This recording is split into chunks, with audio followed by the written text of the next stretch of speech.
Yo, I feel like I don't match.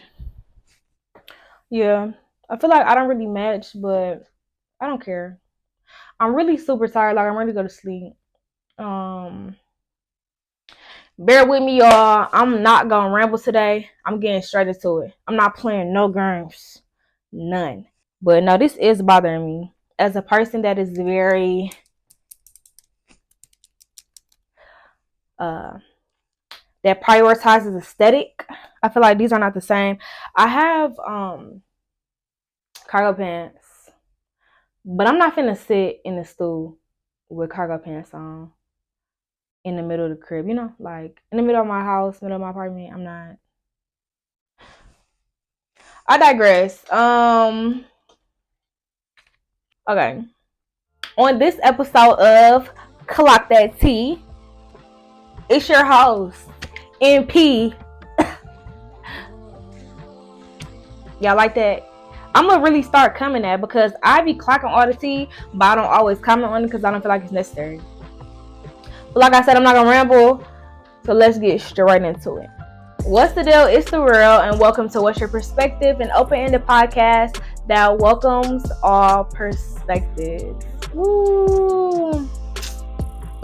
Yo, I need to fill in so bad, like super bad, like ASAP. Like I feel like I done had these on my fingers for months. But yeah, so like I said, we're gonna start with clocking that T because yeah. I pushed this back a day just so I could have certain information in this episode because I just felt it in my gut that something was gonna happen. Besides like watching the draft, I felt like something was gonna happen that was pod worthy. So yeah, but not for real. So I woke up today and I had to clock that T, okay? Now look, I'm not messy. For those of y'all that don't know, y'all are new here, I'm not messy. I just clock T. So with that being said, we all know like for the past few weeks, like the girlies have been bickering on the internet. The girlies have been getting into it. And now Stunner Girl and Asian Doll are arguing on Twitter or X, whatever you want to call it. And yeah, now once again, the only reason I'm speaking on this is because I really do feel like women have been like on the forefront of everything positive for the last year, like cohesively, like no matter if it was sports, if it was rap, it don't matter. Like we have been taking over everything, and I love that for us. I love that for us.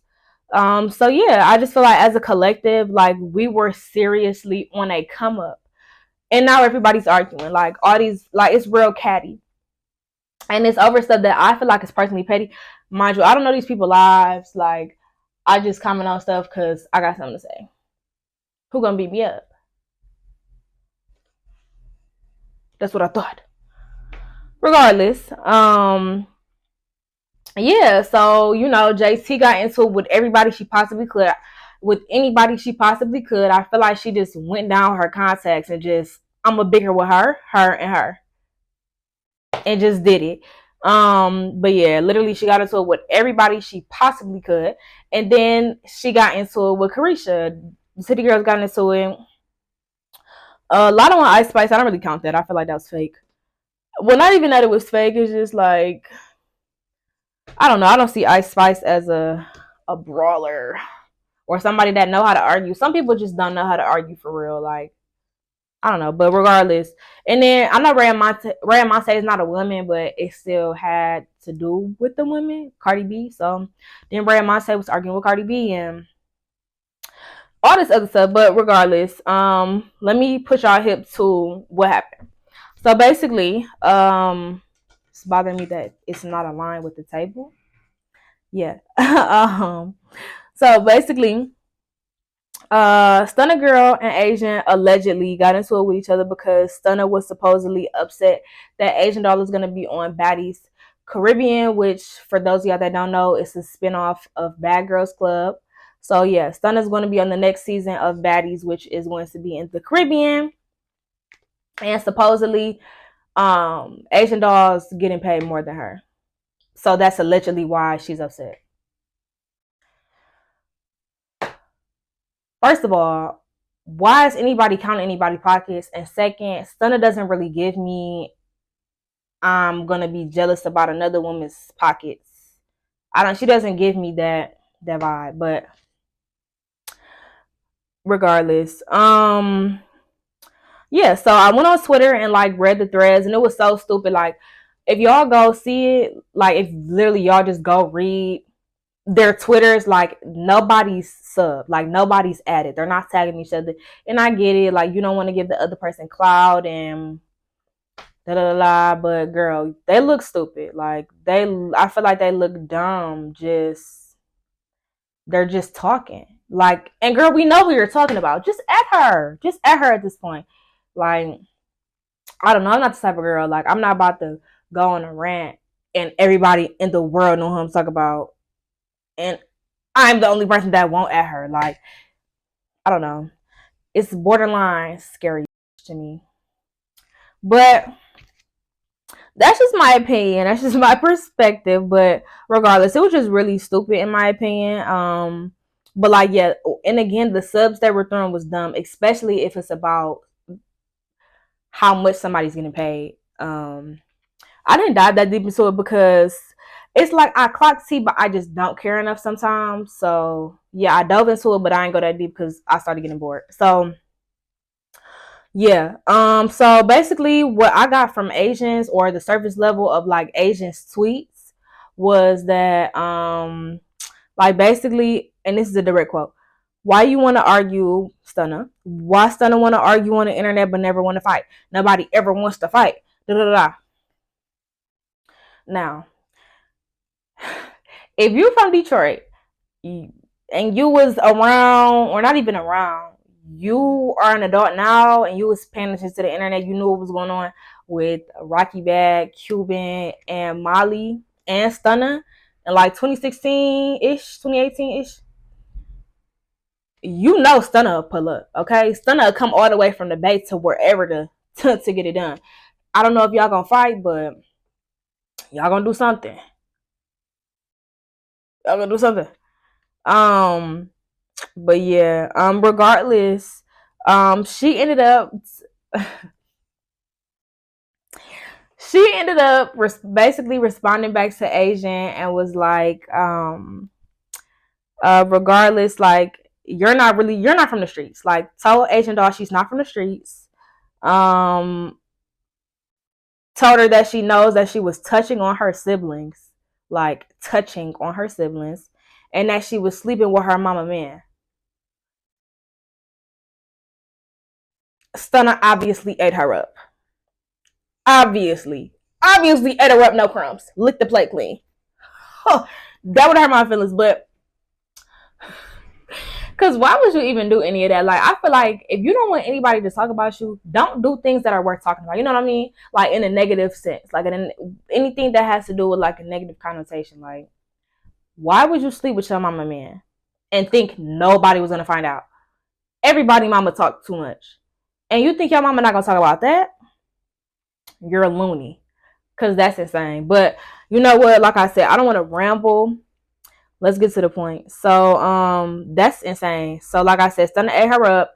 And in my opinion, even with the whole like controversy with like the like Baddie's cast sleeping with whatever he is, the producer or whatever, executive producer, Lenny or whatever his name is, and like her like releasing the receipts on that, like him not giving them respect if there's not a man around. That's why Stunna Girl always brought around her husband. So I mean, Stunna always comes with receipts. I feel like for those of y'all that like are fans of her, me included, I'm not afraid to say I'm no girl fan. I'm not afraid to say I'm no bitch fan. I don't care. So yeah, and I like her music, but yeah, she's just known for airing the business out, okay? And on top of that, Asian doll is notorious B.I.G. when it comes to lying. That girl's a liar. I'm weak, Rolly. I hate people that lie. Don't lie. I look so shocked, bro. Now, Iggy. I hate when people lie. Do not lie. Rolly. But no, for real, I hate when people's lying. I hate when people lie.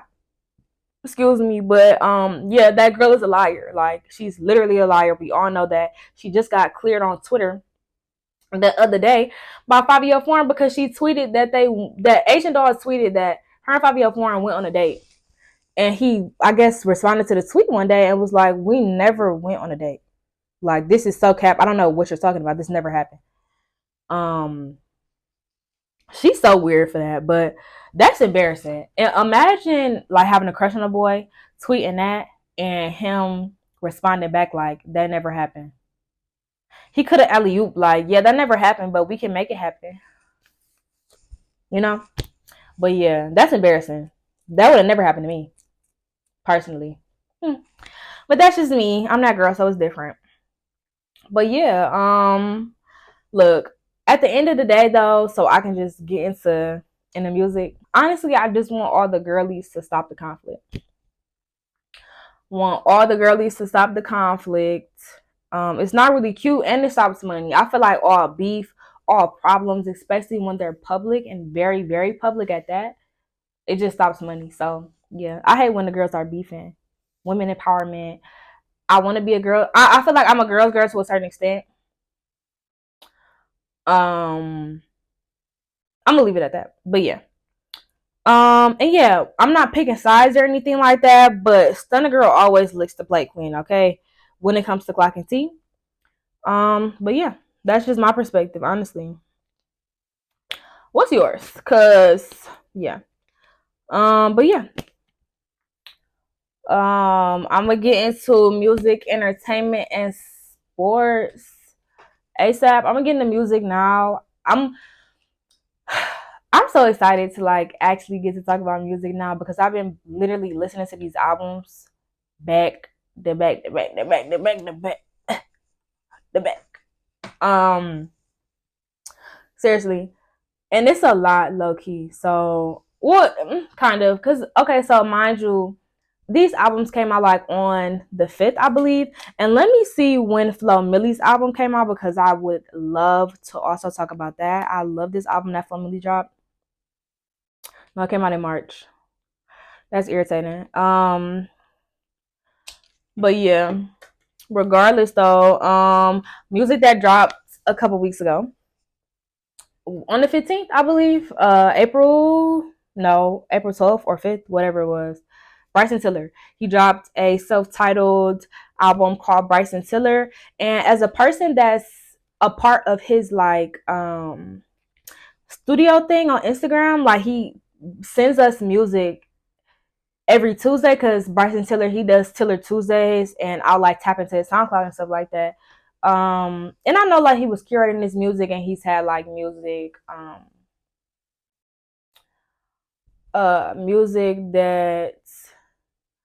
hasn't been released or whatever. All artists for the most part like have catalogs that they just don't drop. But I don't know, I low-key feel like this was rushed, just on the low-key, just off the strength of like him like for of the past few months, probably since like March-ish, because he dropped Whatever She Wants, and that was like a good promo to the album. But I don't know, I feel like this album could have been a little bit better.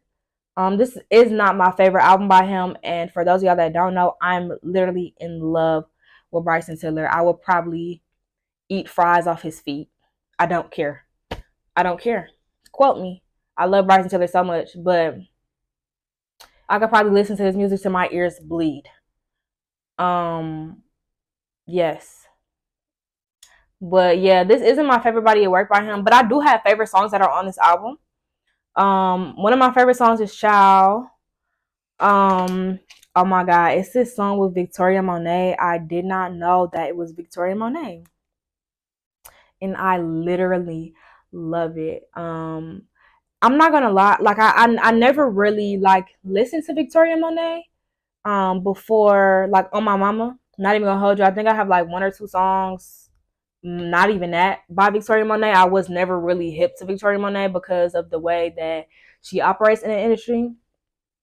It's kind of similar to Money Long and how they like built careers internally in the industry, and like they're songwriters. Like they're beautiful artists, amazing artists, but they're songwriters first. So that's kind of how Money Long and Victoria Monet built their careers. So yeah, I didn't really like know about her, but I'm not sure. I say that to say that I didn't know whether she cusses or not, or like uses a lot of profanity, because she didn't use it on my mama.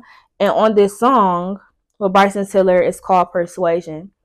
You will have to go listen to it, but it's beautifully said. But she doesn't cuss.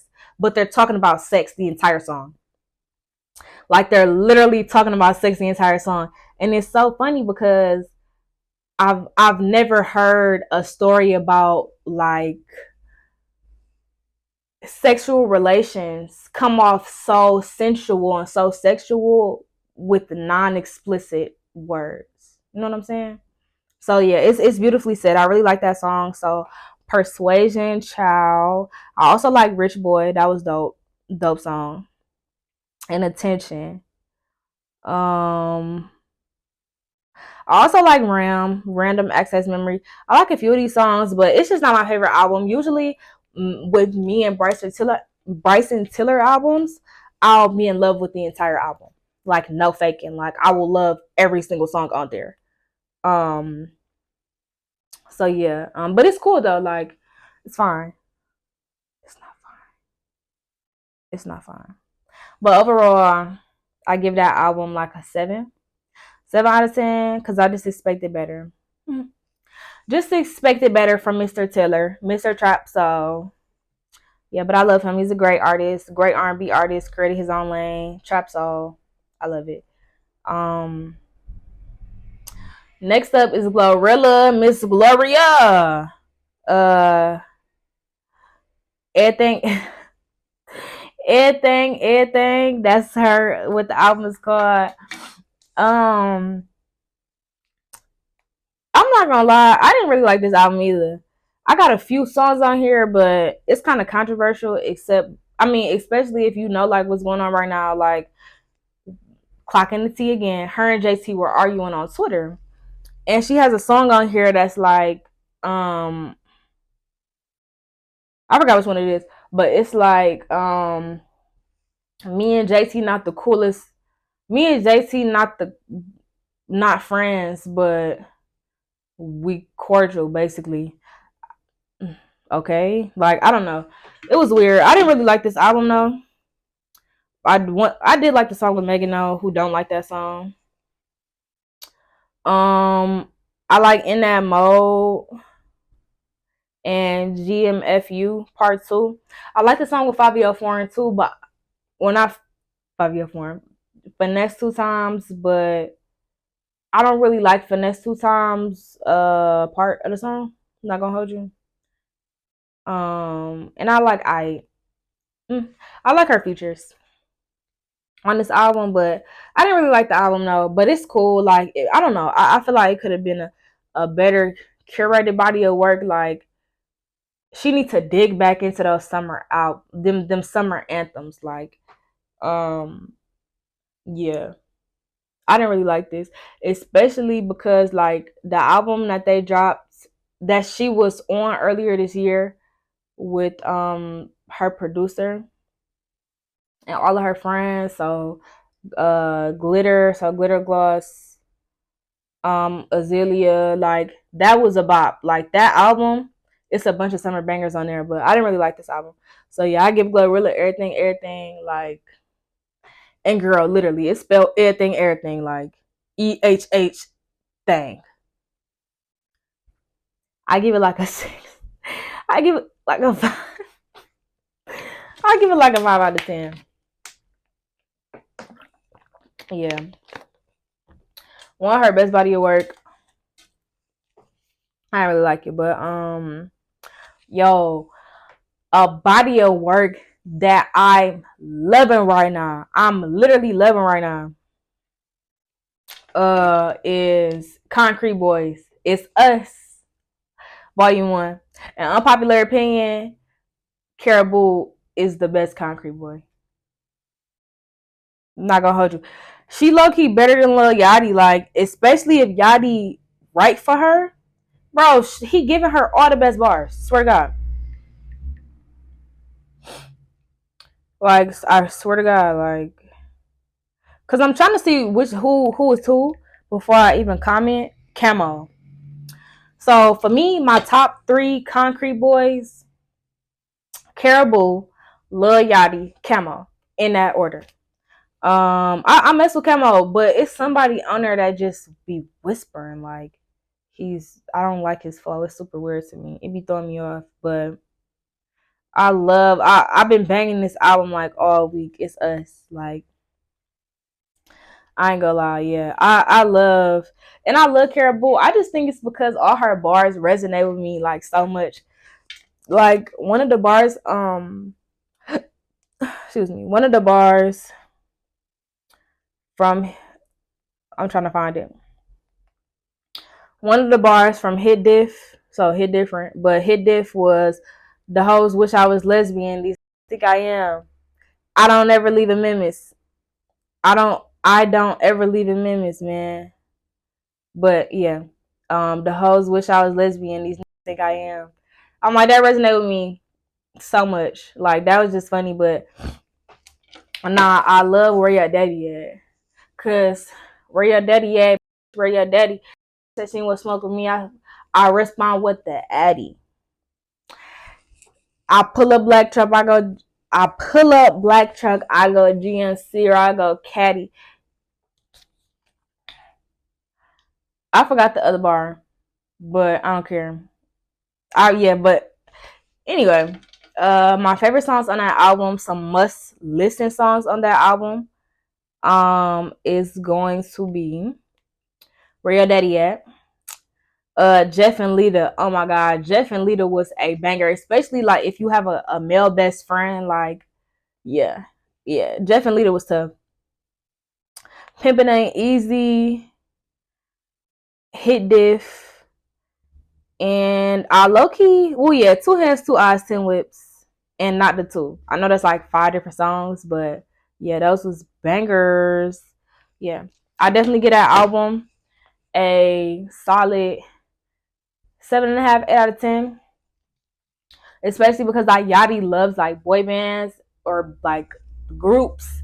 That's why he, made like the Concrete Boys. I really want to know what happened to his other group, because if those of y'all that don't know, like, this is not Lil Yachty's first like attempt at a band. You know what I'm saying? He definitely had a band when he was, I think when he was in high school, so before he blew up. I forgot what it was called, but if I ever meet Lil Yachty, I literally have a list of questions about that, because there was a woman in that group too that was a rapper. So I just wonder like what happened with that. And it was way more people. It was like 10 people in that group. But yeah, banger. J.Cole Might Delete Later. His most controversial album yet. 7 Minute Drill, banger. That was the first song I listened to when it dropped. It was fire. I loved it. But the album, I like that J. Cole is rapping on diverse beats now. But he never changes his flow. I love that. I don't know if I have favorite songs on that album. I feel like this was a very like fun album for J. Cole. So I wasn't like grading it crazy. But some of my favorite songs are Pricey and Stealth Mode. Yeah. We all know, if you don't know, I love J. Cole. He's like my number one, my favorite artist in life. But yeah, I feel like compared to him and his aura and who he is, this was a very fun album for him. Like, he was just like on the beat talking for real all the time.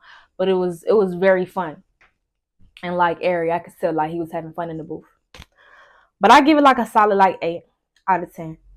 And for him to have fun, I do feel like there was room for growth, but I feel like he kind of dropped the album because he wanted something to put 7 Minute Drill on. He didn't want to make it just like, oh, I'm going to drop 7 Minute Drill, like, because that's real sassy. That's real sassy. And I don't think he's that type of man. And he already came out, had a discussion about it at this concert. So yeah, I think I think he was smart when it comes to that, like him being able to, clear it off the album and then keep all the other songs. Because like I said before, for the most part, artists have catalogs of songs that they have not dropped yet. So yeah, I feel like that was just a part of that. But regardless, moving on to Metro Boomin and Future's album, that's not a deluxe. That should have been a deluxe. We still don't trust you. Like I said, I'm not even gonna rate it or anything, but we still don't trust you. It should have just been a deluxe. I don't think it should have been an entirely set everybody at work, because it takes a lot for people to like digest that just off rip. But yeah, I'm not even gonna get into the rating. Just take what I said and just go with it, cause yeah, they should have just made a deluxe for real. They didn't have to. And Future he be off drugs and can just go in the booth and spit crazy. Like, nah, it's not quality, in my opinion. But I digress. No hate, no shade. I love Future. He's in my top 5 for sure. Love Future. But yeah, moving on to my top 5 underrated artists of the week. I am so excited to be doing this again. So happy to spotlight underrated artists and people working on a come up. I love that. But yeah. First up is gonna be Lonnie Monet. I don't know if she's from Detroit or if she's from Flint, but I could just tell she has so much fun in the booth. Like, she is a dope ass artist, and she can really rap. Like, she just be talking. Like, she is hilarious. I could tell she probably funny in real life, because the bars are crazy. One of my favorite songs by her right now is Aisle 7. And then moving on to Bag Life D. He's from Detroit, but he's I think he's in jail right now. I think he's been in jail for like a year, maybe. Yeah, he's been locked up for like a year, maybe. Don't quote me, I don't know. But my favorite song by him right now is Shoot the Club Up. He is funny. He's just a shit talker, just like a lot of Detroit artists are. But yeah, free him. Next up is gonna be Made to Hustle Nige.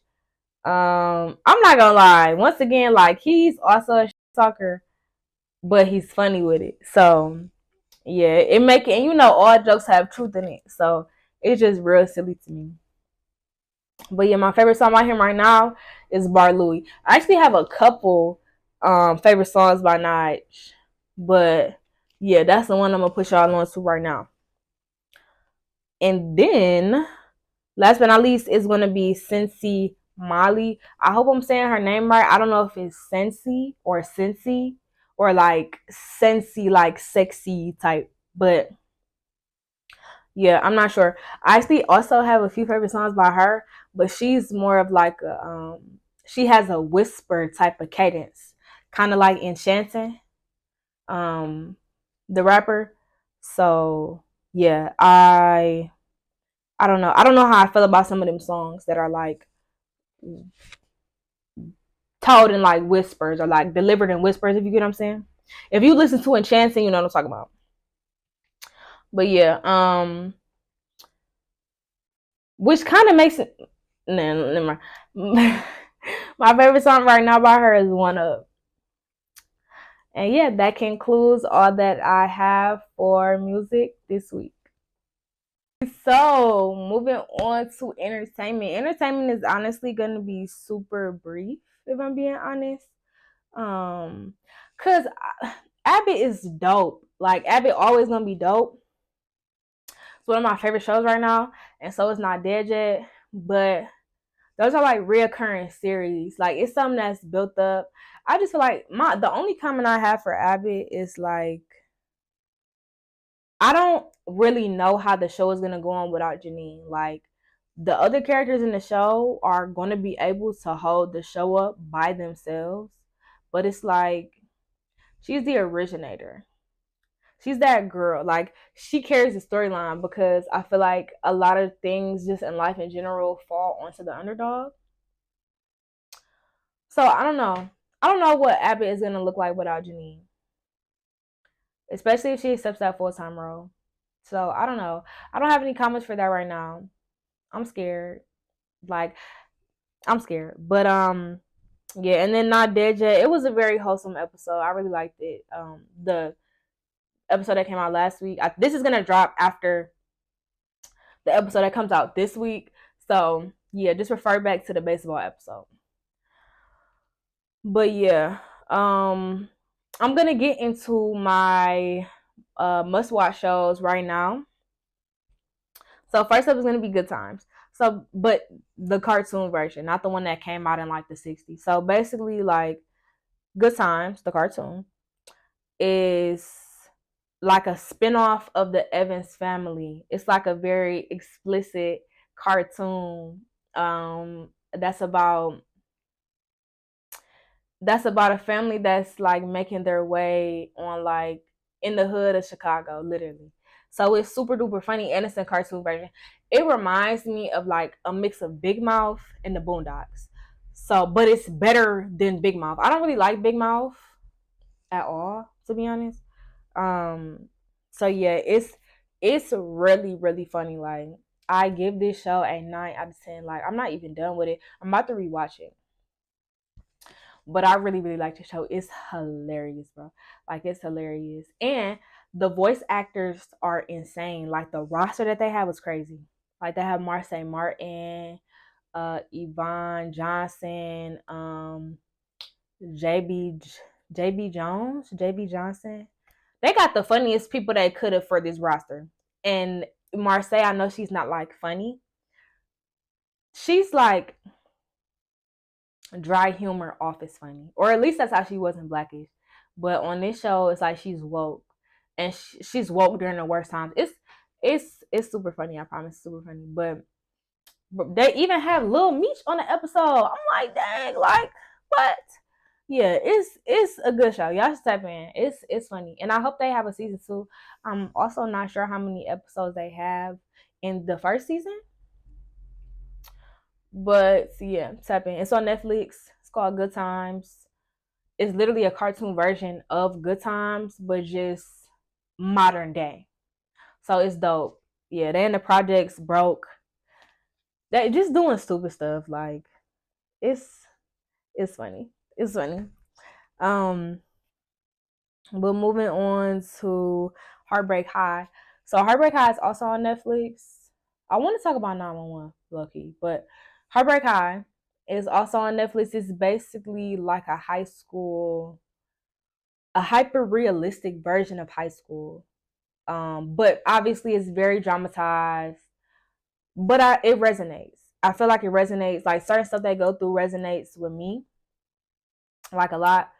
But it's funny, but it's scary to me. Like the situations that they go through is super duper scary. But it's hyper realistic though. And they're in like a very multicultural area. They're in Australia. Um it just looked like they in like a urban part of Australia for real. I didn't even know Australia had trains. It low key looked like Chicago. I'm like, why do they have accents in Chicago? That's weird. Like accents like Australian accents. But I don't know. I digress. Heartbreak High, yeah, it's not necessarily funny. I don't know. It's not funny at all. I don't know what genre to like put this in, but it is like hyper realistic though. Um, yeah, I don't know. It's a good show though. It's just like about like your high school years and stuff like that, like coming up, fighting with your best friends, your other friends, making your way, trying to figure out who you want to be, what you want to wear, and then on top of that, dealing with life and social media and all that stuff. Coming of age. But no, it's a dope show, dope message, but it's explicit. On top of that, it's very explicit, but it's a good show though. I give it a solid like 7.5, 8 out of 10. But it's a must watch for sure. And then next up, oh my god, is It's Cake 3. So in my opinion, this falls in like the Gordon Ramsay portion of TV because it's cooking. What? Oh, it's on Netflix. It's on Netflix. I love this show because I don't know. I don't know if it's because I like people. I love to watch people do stuff, but these people make like they're all hyper realistic bakers. So they make cakes that look like real life items. Like they'll make cakes that look like briefcases, shoes, stuffed animals, and judges have to come on the show and tell them like what's cake and what's not. They'll like cut into it and see and stuff like that, and they'll have like a cash prize at the end. They'll like eliminate people. It's like $100,000, $500,000, stuff like that. And it's just dope to watch, especially because like it's not super intimate. We do know these people like the Baker's stories, but it's not like too much. You know what I'm saying? I feel like it's surface level to an extent, which is cool. Cause I don't know. I don't want to be like. I'm not the type of person that wants to be married to characters on this type of show like this, and then be like super duper heartbroken like one day, like get off. I just want to watch them bake stuff. I want to watch them bake pretty cakes and see if the judges get it right. See if I get it right. So yeah, put me on that show as a judge, cause baby, I get it done. Everybody's getting eliminated. Swear to God, first round. But yeah, I love it. I love that show. Oh, and on top of that, the Upshaws, obviously a must watch. It's coming back on April 18th. So low key today. After I'm dropping this on Thursday for sure. So yeah, I'm very excited for that. Yeah, very excited for that. So watch the Upshaws again. I feel like I don't know if they need to get their production together or what. Cause they have these huge gaps in between when they drop the shows. It's so irritating. But I feel like this show is gonna go on for years until they graduate high school. I swear. Or Bernard gets married. Even then, I feel like the show will keep going. But what would be the storyline? I don't know. It don't matter. It's not for me to think. It's for them to think, so I can watch, make it compelling. But I am excited to watch the Upshaws. And of course, BMF, duh.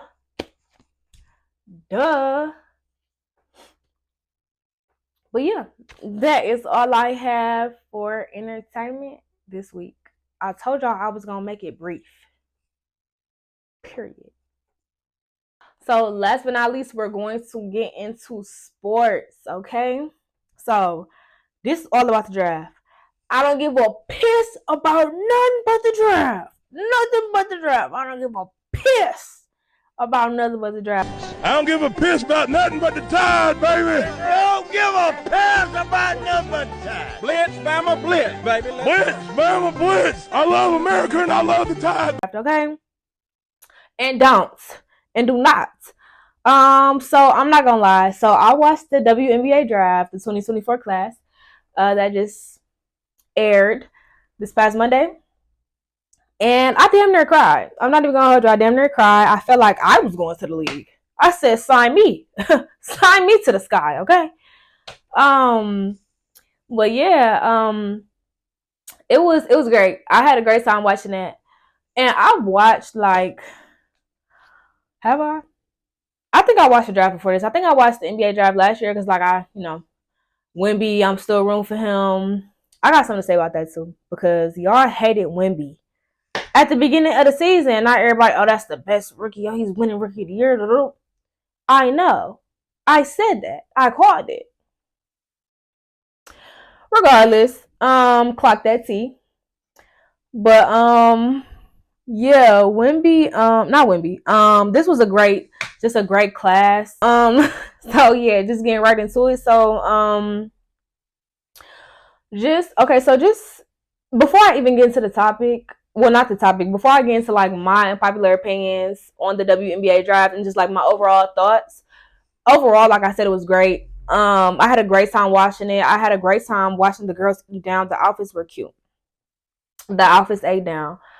But I really do hope that this has just been a pivotal year for women's sports in general, but I truly do hope that people don't just watch the W for Caitlin Clark. Like, I hope they don't just watch the W for Caitlin Clark, because she's not the only player that's worked hard to be in this position, and that's worked hard to build her brand and you know, play the game, and you know, collectively work on their craft to get drafted. Yeah, she was a number one seed. Yeah, she was a number one draft pick. That's amazing. That's great for her. But she's not the only person that got drafted. So I hope that everybody's team sees success. And there's only 12 teams in the WNBA. So I really and truly hope that obviously the talent is dispersed, but I really and truly hope that the support will also be dispersed evenly. All obviously that probably won't happen, but because some teams are still gonna suck after they got the people that they wanted. I'm not gonna say no names, but yeah, there are some teams that suck. But I mean, the Indiana Fever, duh. Now they got Caitlin. That doesn't mean that they're gonna be great, because this is different. I don't think that it really just depends on which team you're playing, but I don't necessarily think that she'll be able to withhold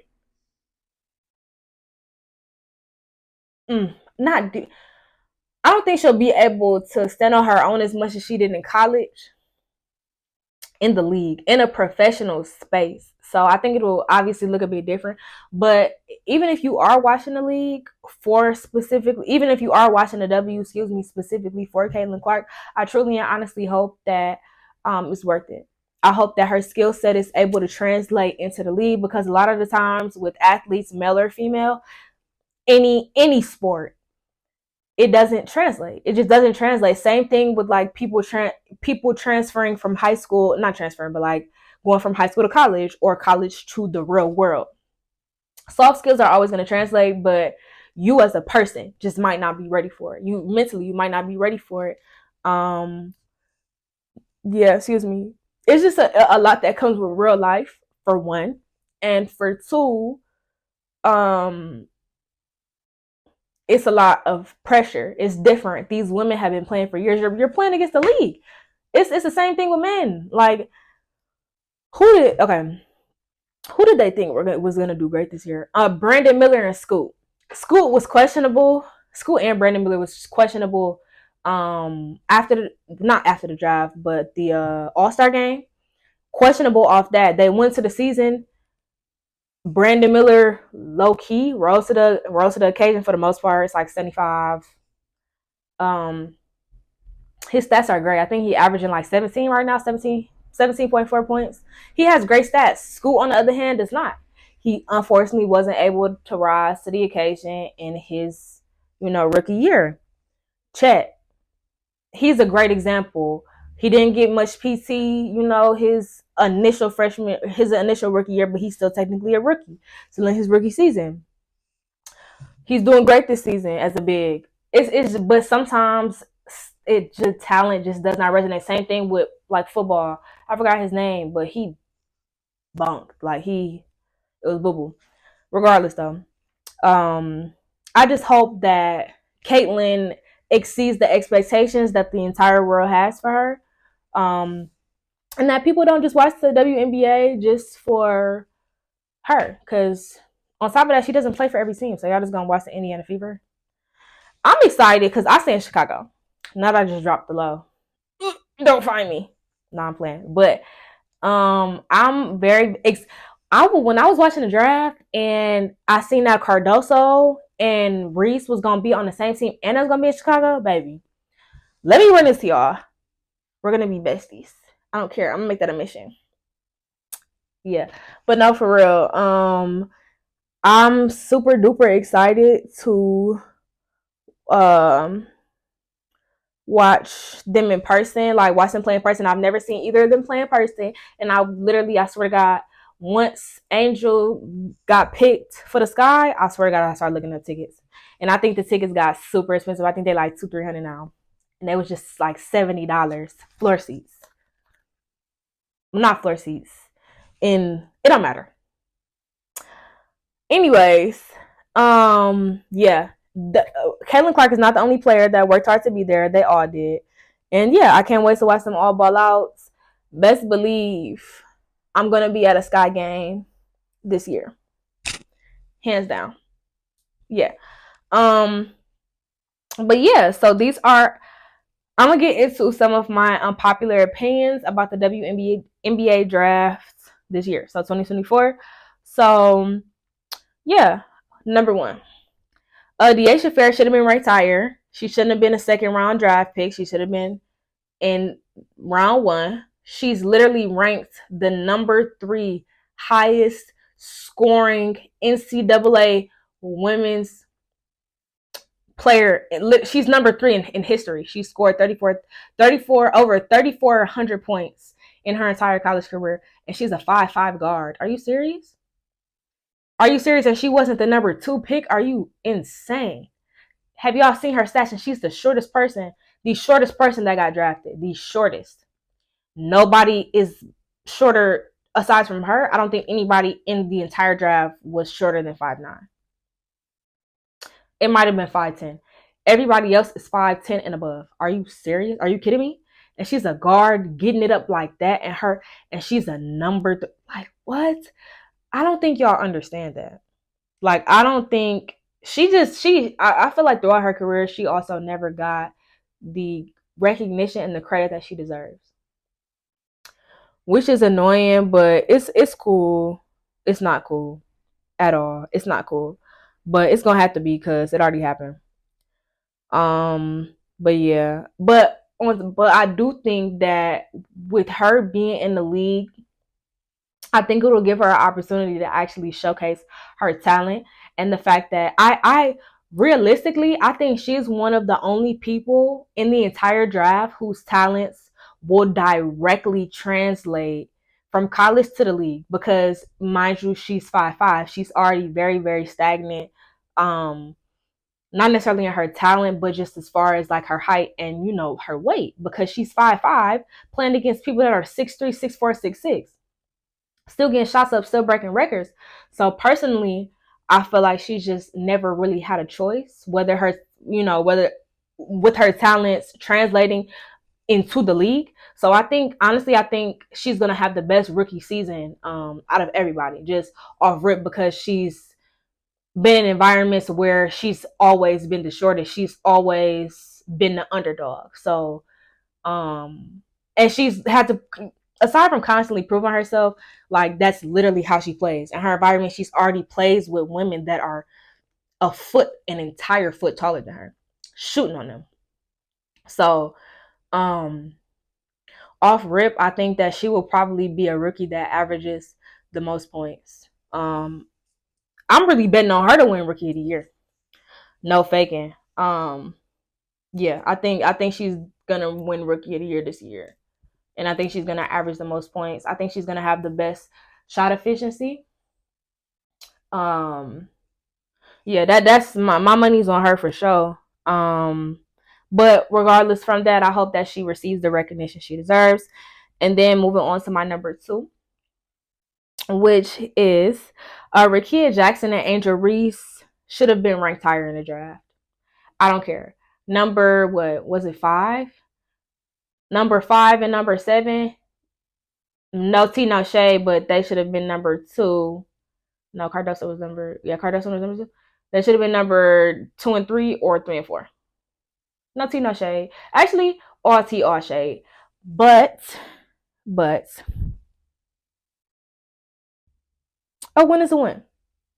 A win is a win. So gonna let that one go. But yeah. Number 3. Rickea Jackson was best dressed.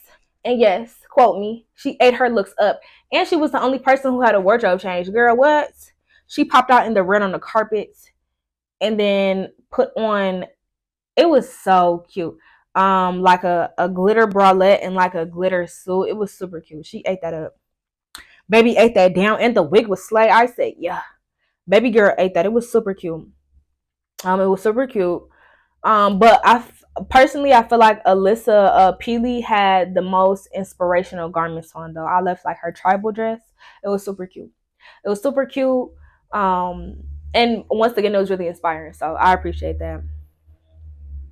I don't know if that was 4 or 5. 1, 2, 3, 1, 2. Can I not count? 4. Number 4. Paige should have declared and she should have been drafted. Aside from the injuries, I get it, the hoop and hollering, whatever. She has great stats, great shot efficiency. She's an amazingly well-rounded player. So yeah, I feel like she should have declared and she should have been drafted this year. And if Juju was eligible, she should have been drafted now in this class. Her and Paige. This is all this class was missing, was her and Paige. For real. Well, actually a few other women as well, but my top 2 for sure. So yeah, those are my unpopular opinions. Also, something that was really interesting to me. So at the last minute, a few women basketball players that were HBCU grads or HBCU students, attendees, whatever you want to call it, they declared. They declared for the 2024 WNBA drafts was Angel Jackson, Amari Hurd, and Nia Langley. All 3 of those women declared for the WNBA draft. Only Angel Jackson out of Jackson State got drafted. Literally, she's the only woman out of all 3 of those who got drafted, and she got drafted last. Literally, she got drafted last. She was a third round 12 draft pick.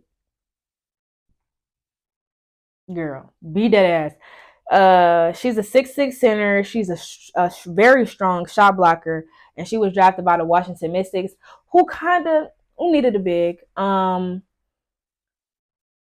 dang, she was literally drafted last. I was like, wow. I know that was probably very relieving, but it's like, wow. And to those other 2 women that could ball out, I wish them the best. I hope they are able to at least play overseas. Or in, I don't know if the WNBA has a G League, but yeah, listen to their stats prior to the draft. But I definitely wish them the best. I hope that they're able to find that opportunity post graduation. And yeah, that sucks. That sucks. I feel like they deserve to be drafted. I feel like we should. I don't know why I'm so itchy. Like, I don't know. I'm really tired though. But regardless, we should have more than 12 WNBA teams. And I understand like every major city does not have an NBA team. Every major city does not have a football team. But Detroit needs a WNBA team again. Houston needs a WNBA team. I know Dallas, I get it, but yeah, no. And Louisiana, I feel like needs a WNBA team. But we need more than 12. Definitely need more than 12. But I feel like after this year, after not even. After the next 2 years passes, Paige gets in the draft. There are a few other women in this next class that are coming up that are gonna, declaring everything, this following year in the 2025 draft. But I hope that people understand that women in sports is worth investing in. I hope that's something that people are able to see, aside from Caitlyn, aside from Reese, aside from Cardoso, Paige, Juju. I hope people are able to actually see that the talent that women foster and that we play by the book. Like, boys don't even hoop like us. Like, let's be so for real. Like, women play by the book. They're forced to do a lot of things by the book. That's another discussion. But the point of me saying that is I really do hope that people understand that the investment in women's sports is worth it. That is very important and it's imperative for the future of sports. We got to catch up, man. Catch up, mustard. I think a lot of teams outside, a lot of countries outside of the U.S. have way more teams than we do. And that's why people make way more money overseas, or women make way more money overseas. But yeah, I hope that people understand that women are worth watching and women are worth the investment, especially women in sports. So yeah, that is all I have this week for music, entertainment, sports, and more. And I just have one question. What's your perspective?